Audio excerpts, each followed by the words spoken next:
kakati njala kubulya n'ekintu ekirala kyennerabira okugamba waliwo app bannange mbakubiriza bazadde bannange waliwo apps bbiri nze zenteeka ku baana bange bwe mba siriwo nti sigenda kunyumya nnyo nabo emu bagiyita Nankya ne Nkoza simanyi bajuulirako Nankya ne Nkoza nannyiniyo omwami bamuyita Samuel Jagwe abeera mu Amerika kati ye yasalawo nti tayagala kukuza abaana be omukyala mu Amerika nti tagala bakuza nga teboogera ki Luganda kati na developinga app eriko obuyimba eri educational ne byonna biri mu ki mu lulimi lwaffe olw'obuwangwa kati n'abaana ayinza obbasomesa nga jja abasomesa olulimi bagitani Nankya and Nkoza bannange mugende mulabe ku apps ziri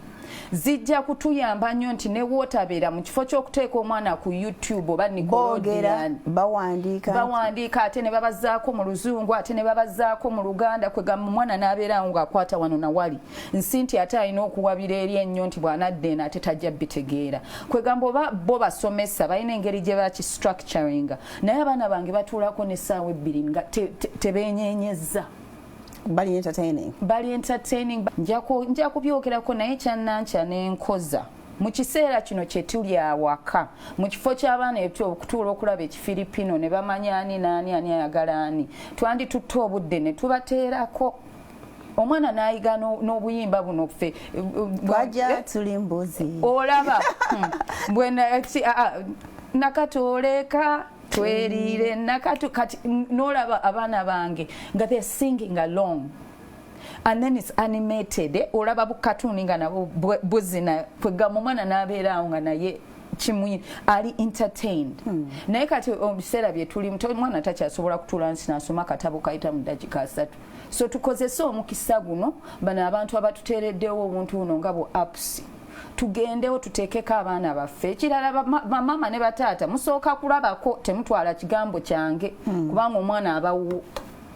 so twala obudde weetegereze app eyo olyoka omuteeke Nankya and Nkoza Solomon Jagwe yakakolaako weewaawo waliwo aneekwasa bawaddeyo kati bawaddeyo katiipu waliwo ali ku simu tunaatera obbasiibula nti tukyalinayo eddakiika zaffe nga 6 tutuule tukkalire omumbejja mwagadde Faridah era byonna byayagadde bituufu ndoza byayogedde bituufu nnyo seriously you have made my lockdown sejosa wow thank you so much that's lovely abayizeemu something mu byonna bye tubaddeko all throughout the period